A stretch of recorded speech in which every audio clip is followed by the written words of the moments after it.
to tell us anything you want us to know before we get started. Rene Wolfe. I write in contemporary romance, sports romance, a little bit, well, a lot more romantic suspense, paranormal romance, and a little bit of romanticy at times. You write paranormal romance? Um, mhm. How I missed that. We'll get into that. What first drew you into writing? Was there a specific moment or inspiration that led you to pursue storytelling? um, since I was young, I liked to do poetry. I never really like delve into like long forms of writing, simply Mm-hmm. poetry, and then probably early 20s, I got back into reading heavily. Um, and something around 2009, I started like, I'm a write a book, write a book. It took me 11 years. And that was actually after 2011 to finish it. Mm. That's when I had like started getting super serious about writing. But that was pretty much it. I was more of a math, science. I read for that purpose, and then I'll have like a little bit of, you know, casual reads from time to time. Um, person.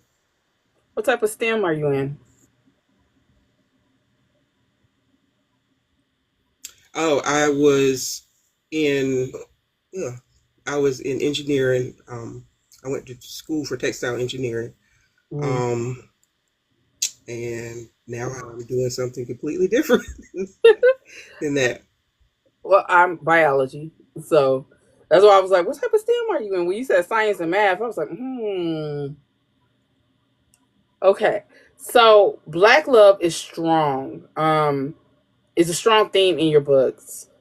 What makes it important for you to tell these stories?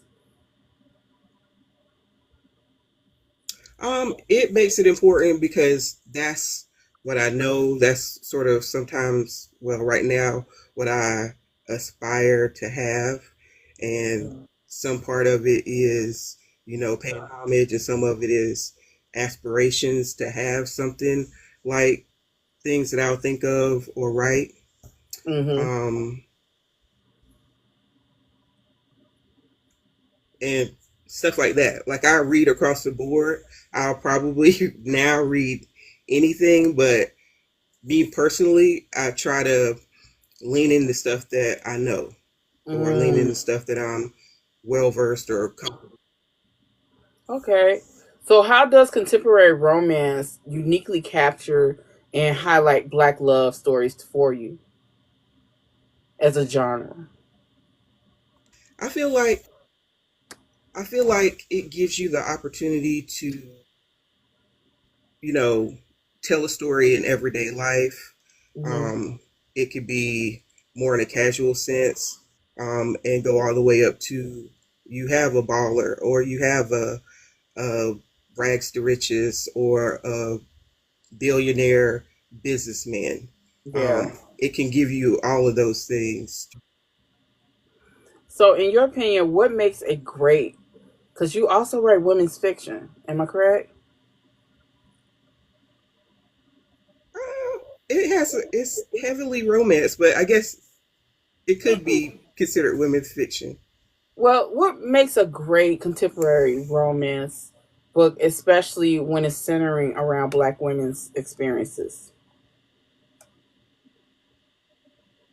I almost think of it as like when I'm sitting down with my friends or what I do or enjoy when I'm having fun. It has to Mm. be sexy. It has to be funny. At times, it has to be, most of the time, it has food in it.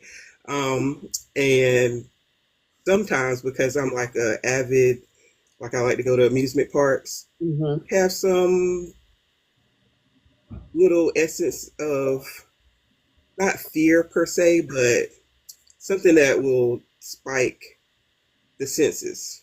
Mm, okay. Okay. So you're signed to KMP Publishing? Mhm.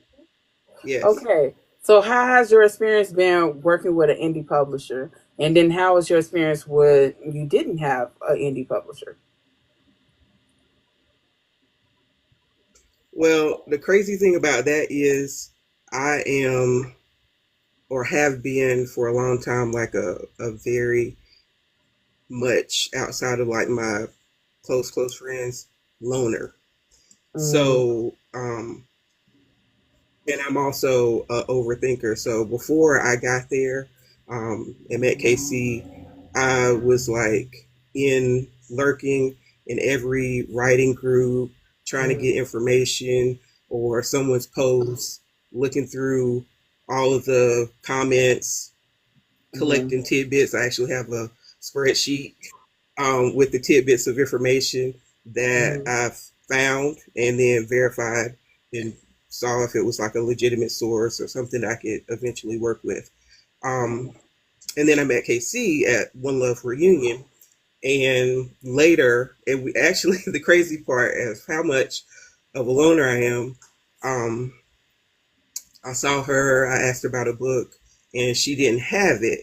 And that was like the, and we shared a panel together, but that mm, was like the gist of our conversation, maybe the whole time.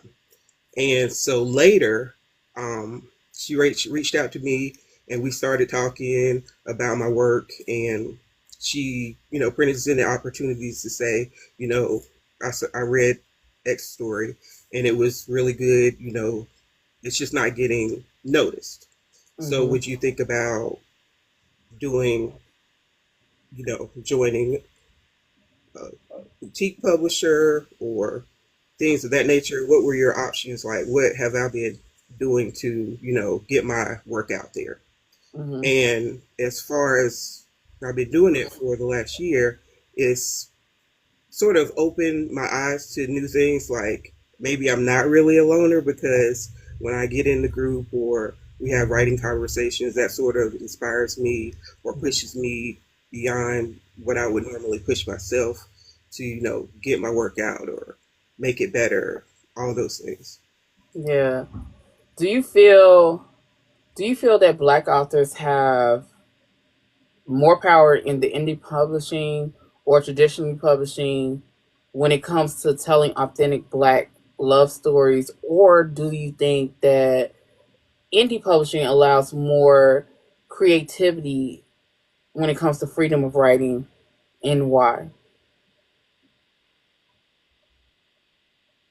Um, well, yes and yes. Indie publishing certainly allows you more creativity.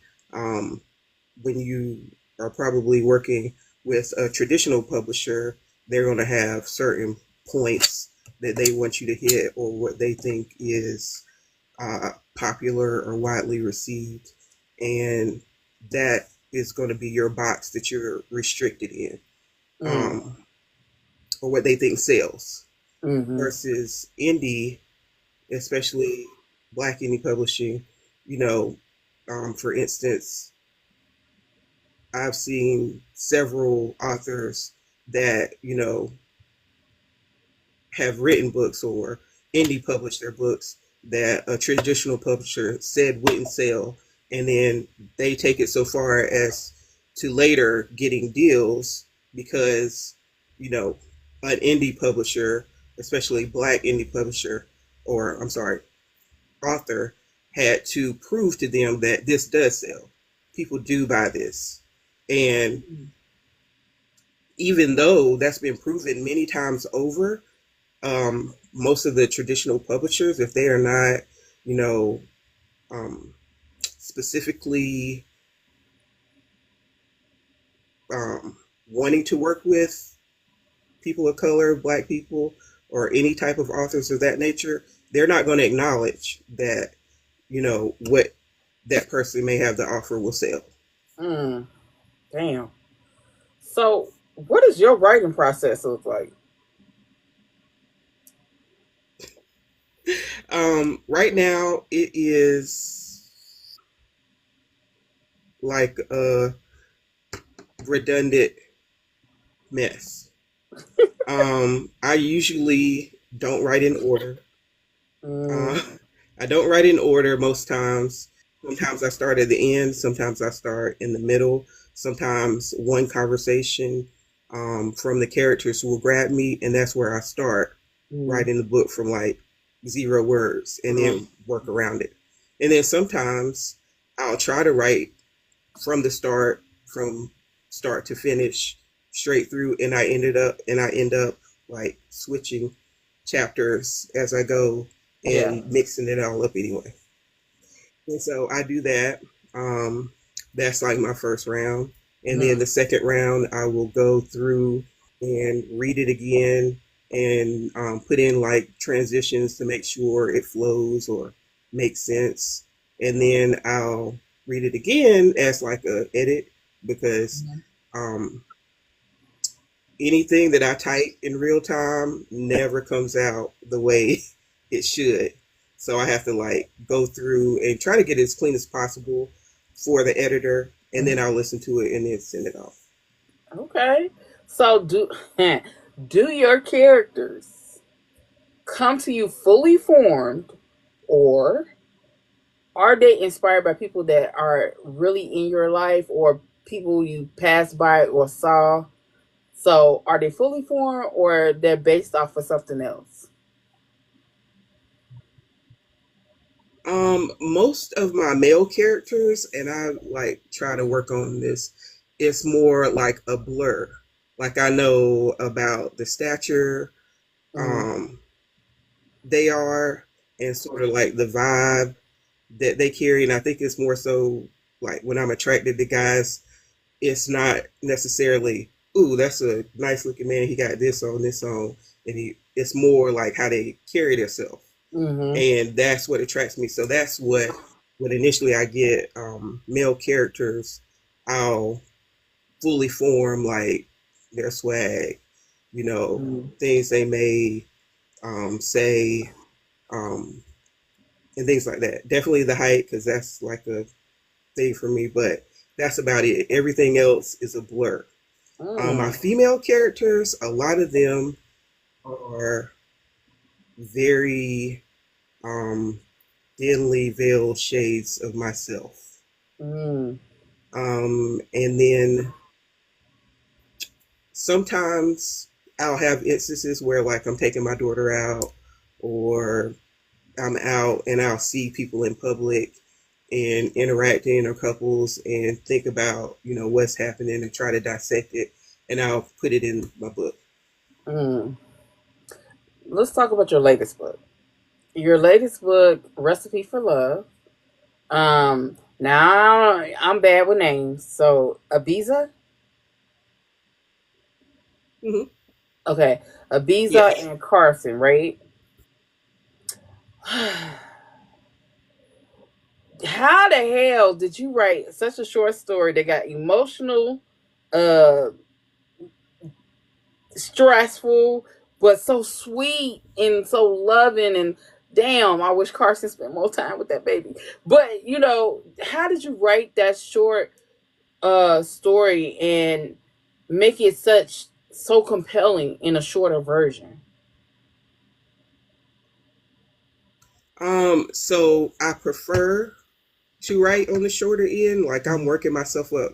My attention span is just like very, very little. So the likelihood that I'll ever bust out a 100,000 word book is I don't know. I'm gonna have to pray on that, but I'm gonna have to it pray. comes from I think it's more so like maybe my poetry, me liking poetry, Mm-hmm. music, um, and things like that. So normally I'll try to, introduce the story at a point where we get enough to know the character, Mm-hmm. but also it's like not an info dump. It's just like we hitting action and we getting introduction to some of the characters, and then I sort of do like a compress. I saw on somebody's like YouTube about compressing and expanding method. Mhm. So between different points that I think will not add any value to the story, I try Mhm. to still put the nuance. I will use what I call like a traveling Mm. chapter or a traveling paragraph, and it's Mhm. more so I liken it to like a song, or if you watch a movie and it's like a movie montage, when like Bella and Edward was in the meadow and all that stuff, and I try to write something very short that Mhm. gives you that feeling, but covers um, a certain amount of time to get you from point A to point B to sort of have that whole pacing together where it's not a lot of lags. Now, sometimes people don't like it because it's like this move too fast, but Mm. that's the time how I do it. Yeah, people just gotta pick and choose. That they gotta find their way. They just can't complain about shit. They gotta find their way. So I'm asking for myself. I don't give a fuck about nobody else. I'm asking for myself. I'm gonna get more details on Charles. And what about the twin? Uh, what about the app? What is we gonna get more? Look, ma'am. Are we gonna get more He does. books? He does actually have a book. He is going to have a book. Okay. Okay. I'm asking for myself. I see y'all and I hear y'all in those comments or in the DMs, but I don't care what y'all talking about. I'm talking about myself. I'm talking about me. So, um, is Recipe of Love a part of a series that you're gonna start?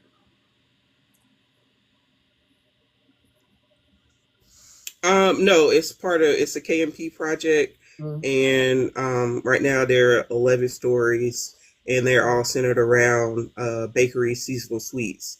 And in Charity Shanae's book, the grandmother is Miss Maddie. She owns the bakery. Mm-hmm. Um, all of the books are centered around her establishment and the Mm-hmm. recipes that she's created to sort of like not like a witch's brew type love thing, but more of a aphrodisiac, pushing something that was Mm-hmm. already there type thing. Mm-hmm. So let me ask you this: you write short form books. I love that. I like long and I like short, so it don't matter. What advice can you give a new author who wants to write short books but feel like they can't do it because expectations of them to write a longer book, but that's not their thing? What is your advice to give that new author in regards to putting their work out there? One, like write what you want. I know I could not, or I wouldn't say never, but um, how long it takes me to even write like a short bit of words Mm-hmm. right into market wouldn't be anything that I could do. So write what you want.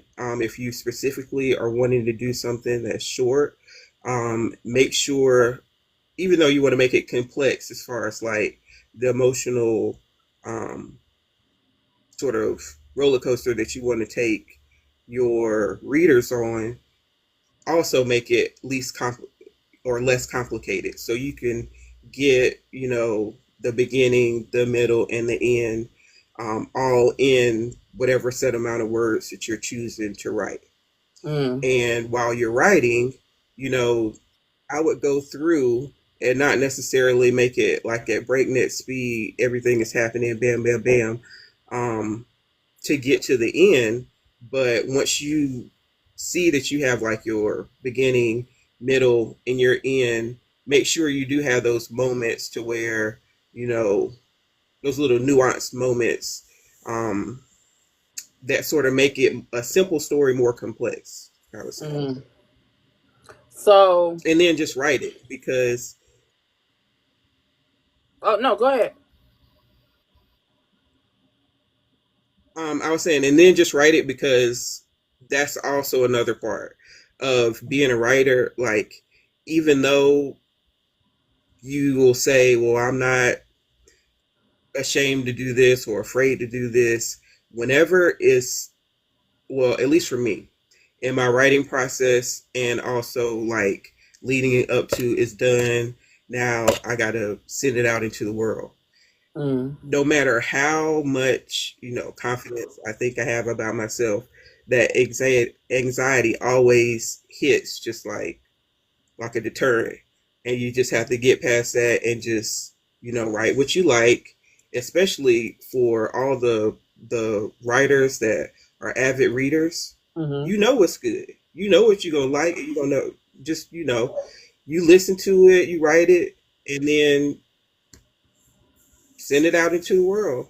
You will Yeah. never know until that point. Like the 11 years that I was writing and changing sentences, it was just there, and I never, besides like my close friends, never really gotten any feedback on is this good or am I just, you know, wasting Yeah. my time or tripping. So you mentioned paranormal. I'm gonna go back to that. What Hmm. paranormal books do you have or are working on, or can you talk about? Altered is paranormal. It's like a Halloween um themed paranormal romance, vampires. Um, and I am writing, hopefully, um, in October. I'll have the, I wouldn't say part two because that story was intended and it, wherever I ended it, that's where it was going to end. But um, the male main character, I'm going to write a full length um, story about him and his new life. But Altered Hmm. is actually, so I don't know if you read Her Holiday, but Her Holiday was a Christmas theme, and the friend group, there were four women.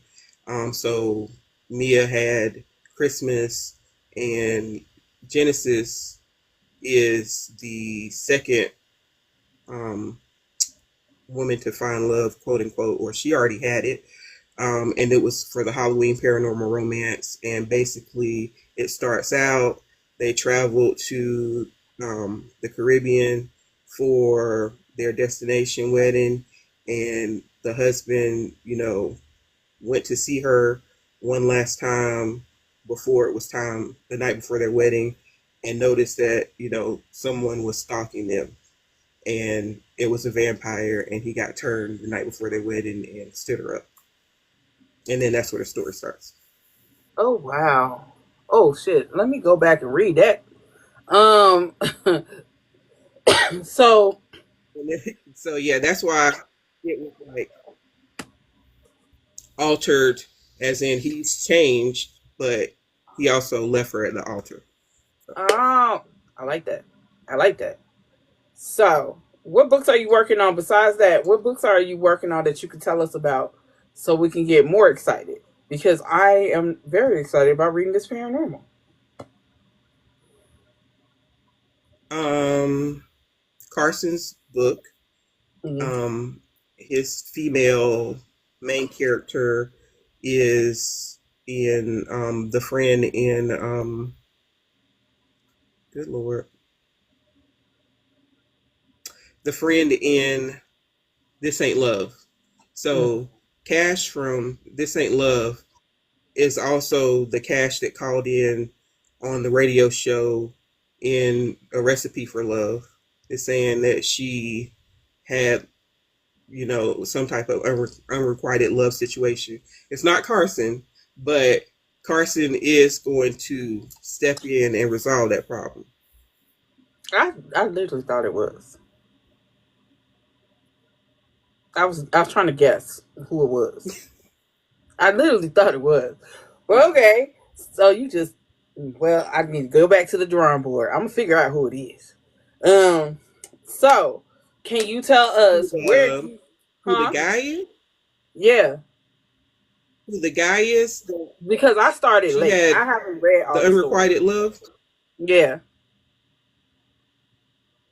Okay, so if you go to This Ain't Love, Hmm.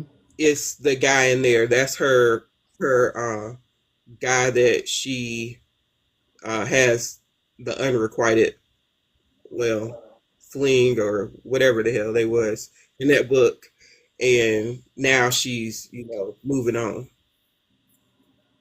Okay. All right. Downloaded. Okay. So uh how can we get your books? What are your social medias? And where are you going to be outside this year? You can get my books right now on Amazon on my website www.renewolfebooks.com for paperbacks. Um, I will be at oh, and I also have for my newsletter subscribers a paranormal introduction to one of the characters in Altered. It's just like a 1,500 word micro fiction origin story for her, if you will. Um, but I will be at Boozy Book Tour Raleigh. I will also be at Black Romance Fest in Atlanta. Come on now. Okay. That's oh well, 2026. I'll be Boozy Book Tour Las Vegas, and I'll also be in One Love Reunion. Um, I'll be there. So Okay. So I want to thank you for coming. See, it wasn't even that bad. See,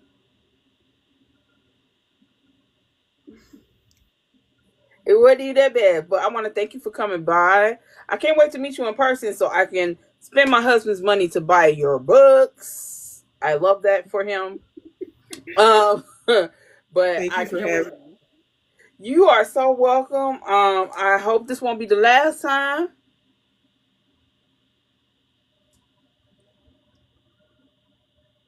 Oh, it won't. It Okay. won't. Okay. All right, y'all. We're finna get up out of here. You enjoy the rest of your weekend. And once again, I appreciate you. Appreciate you. Bye.